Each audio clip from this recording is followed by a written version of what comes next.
Hey everyone, let's dive right into this explainer. Today, we're unpacking a concept that is quietly, but totally, reshaping how organizations are actually using artificial intelligence. We're talking about EP Function 10, also known as Constraint Management. We're going to explore exactly why making AI aware of real-world limits is literally the ultimate key to unlocking true enterprise value. You know, if you've ever felt that AI outputs are super impressive but somehow just lack practical grounding, well, this explainer is going to show you exactly why. So here's our structured path for today.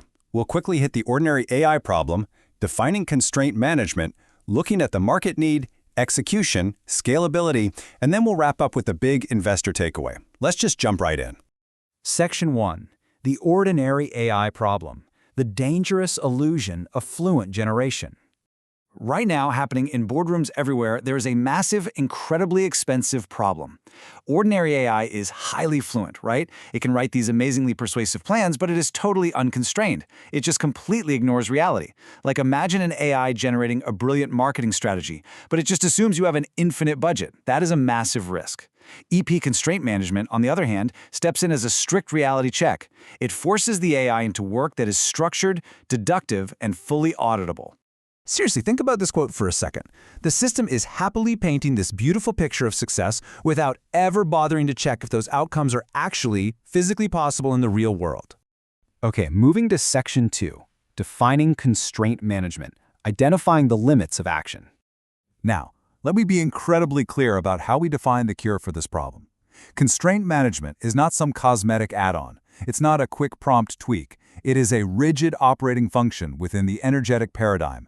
Basically, it identifies the exact conditions that limit action, converting a very abstract AI weakness, hallucinating unworkable plans, into a concrete, highly reliable operating capability. To really get this, we have to look at what actually limits action out there in the real world.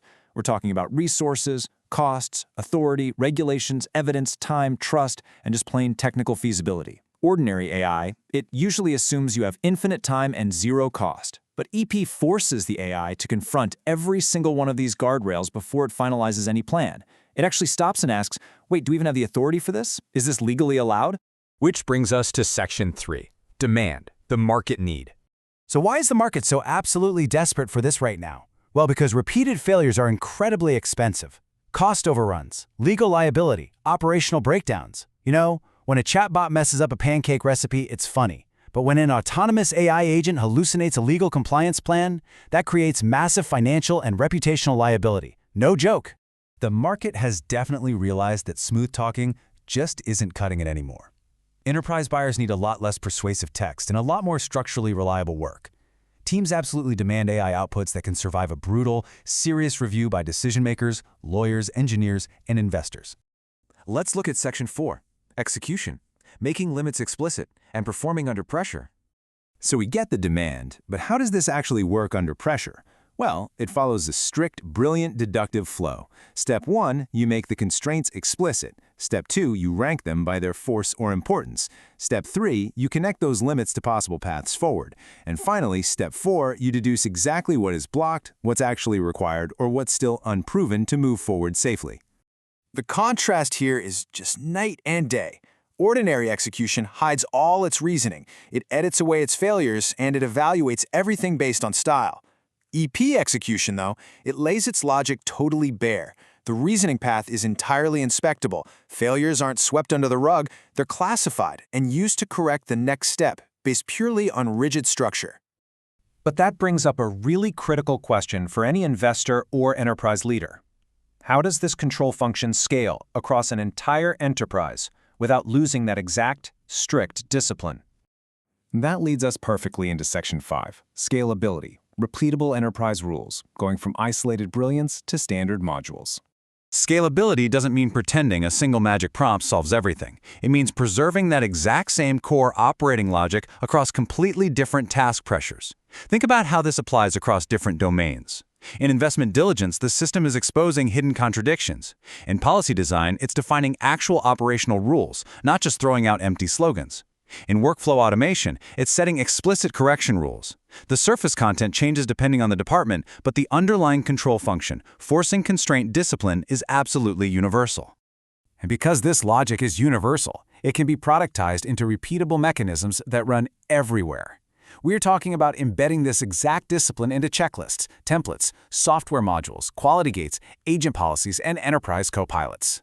Finally, Section 6, the investor takeaway, connecting market pain to scalable logic. Let's pull all of this together. EP proves its investment traction across three incredibly strong dimensions. High demand, meaning a massive market need. Proven execution, through that operational deduction we just talked about. And broad scalability, via those repeatable modules. Constraint management is highly investable because it seamlessly connects a massive market pain to an executable method and a highly scalable product logic. So here is your ultimate takeaway from this explainer. Constraint management is not just another writing feature.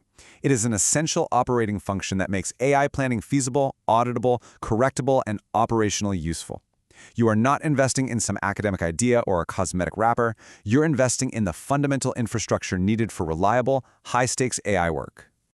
I want to leave you with a somewhat provocative question today. As AI continues expanding into your highest value workflows, what is the true cost of continuing to deploy unconstrained systems that completely ignore reality?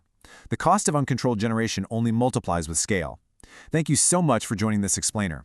I really encourage you to look closely at your own AI systems today and ask yourself, where exactly are the constraints actually being managed?